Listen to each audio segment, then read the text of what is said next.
υπερβολικά intellectual φάση χρησιμεύει και για κριτικός τέχνης.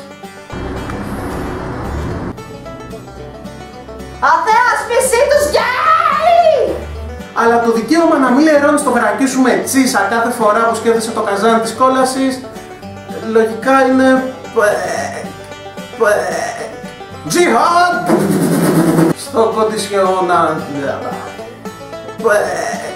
Και τα μαρούλια που έπρεπε να φάω στη συνέχεια τις επόμενες μέρες για εξισορρόπηση κάρμα ή αλλιώς δίαιτα, τέλος πάντων. Αλλάχου Ακμπαρ! Ξέρω, αυτό που θυμίζει και λίγο στριπτίζ, αλλά που σκέφτεσαι παράλληλα, σκέφτεσαι από πίσω όλο αυτό ότι τα μαρούλια που πρέπει να φας για εξισορρόπηση κάρμα στη συνέχεια, για να κάνεις τα κιλά.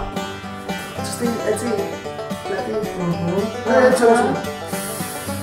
Si paricadro, paricadro, no sirve a veros cadrón. Ore, cadro, ore, pare cadro, ore.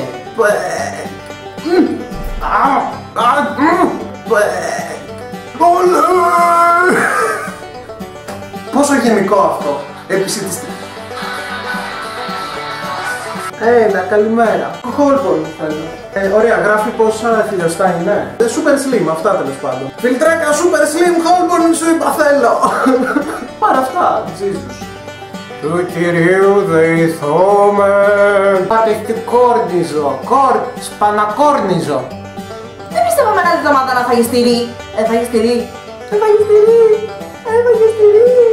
Τι λες μωρέ, τι. Άρα, δεν θέλω να στηθεί.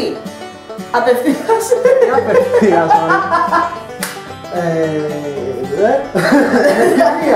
Λοιπόν, περίμενα. Η μεγαλύτερη απόδειξη ότι ο γνωστός είναι Έλληνας είναι ότι αντί να αναστηθεί με τη μία... Πήγαινε πιο πίσω, φύγεις από το τέτοιο. Ωραία. Άντε, κάθομαι εδώ. Όλε σε λε μπαχελέ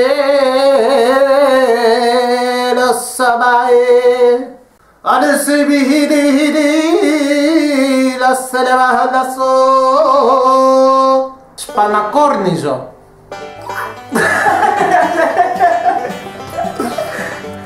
Πιέντρο, το κάδρο. Rest in pieces. Η μεγαλύτερη απόδειξη ότι ο Χριστός είναι Έλληνας είναι ότι αντί να αναστηθεί με τη μία, αναστήθηκε Παρασκευή και το κατρίμερο.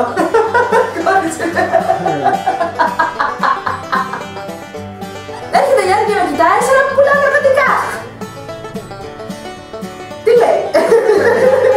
Βασικά πρέπει να δούμε πώς είναι. Α, πολύ καλή ιδέα.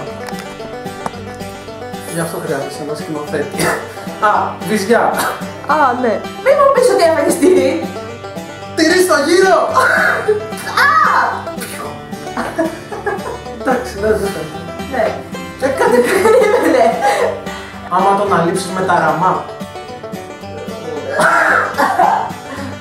Ωρε κάδρο! Μα λέγαμε αυτή τη μαλακή δεν μπορείς να φας ούτε μήλο.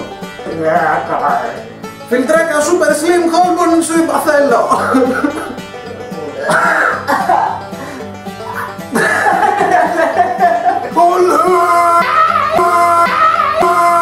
Το και εσύ πάρει.